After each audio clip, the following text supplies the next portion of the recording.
البتہ بخاری مسلم میں جو درود ہے وہ الگ سے حدیث میں آیا، جب آیت نازل ہوئی ان اللہ و ملائکتہ یصلون علی النبی، تو نبی الاسلام نے یہ درود تعلیم فرمایا جسے ہم درود ابراہیمی کہتے ہیں. یہ اس کا نام ویسے ابراہیمی پڑ گیا ہے، ورنہ ابراہیم علیہ السلام سے اس درود کا تعلق کوئی نہیں ہے، درود محمدی ہے. یہ اس میں ہے کہ اے اللہ محمد صلی اللہ علیہ وآلہ وسلم پر رحمت بھیج جیسا کہ تو نے بھیجی تھی ابراہیم پہ.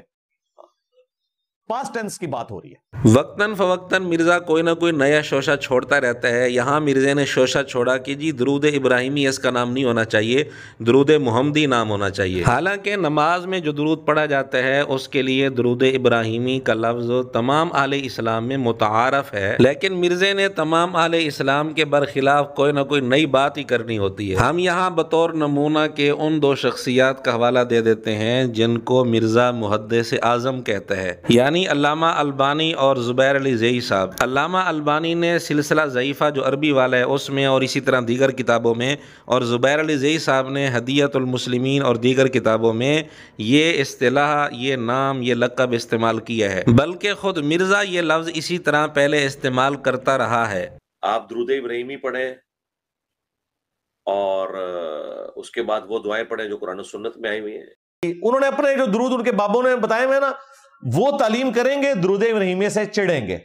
نماز میں تو مجبوراً پڑھتے ہیں، ویسے یہ درود ابراہیمی کے دشمن ہے. دوسری تکبیر کے بعد آپ نے درود شریف پڑھنا ہے، ان کا بنایا ہوا درود شریف نہیں جو بخاری مسلم میں ہے، درود ابراہیمی جو آپ نماز میں پڑھتے ہیں. تو مرزا اب تک یہ لفظ خود استعمال کرتا رہا ہے. اب مرزا کو اعتراض شروع ہو گیا کہ یہ درود ابراہیمی اس کا نام نہیں ہونا چاہیے، درود محمدی اس کا نام ہونا چاہیے. حالانکہ اس کا نام درود ابراہیمی ہی مناسب بنتا ہے. اس کی وجہ یہ ہے کہ درود کے جتنے صیغے ہیں ان میں نبی اکرم صلی اللہ علیہ وآلہ وسلم کا نام تو موجود ہے، لازماً موجود ہے. تو نماز والے درود کو درود محمدی کہنے سے اس کا باقی صیغوں کے ساتھ، درود کے باقی الفاظ کے ساتھ امتیاز نہیں ہوگا. ہاں، درود ابراہیمی کہنے سے اس کا درود کے باقی صیغوں کے ساتھ امتیاز ہو جائے گا. یعنی جن صیغوں میں ابراہیم علیہ السلام کا ذکر ہے ان کو درود ابراہیمی کہہ دیا جاتا ہے، اور جن صیغوں میں ابراہیم علیہ السلام کا ذکر نہیں ہے، ان کا نام نہیں آتا، ان سے پھر اس کا امتیاز ہو جاتا ہے. باقی مرزا کا یہ کہنا کہ اس درود کا ابراہیم علیہ السلام کے ساتھ کوئی تعلق نہیں، یہ بات بالکل غلط ہے،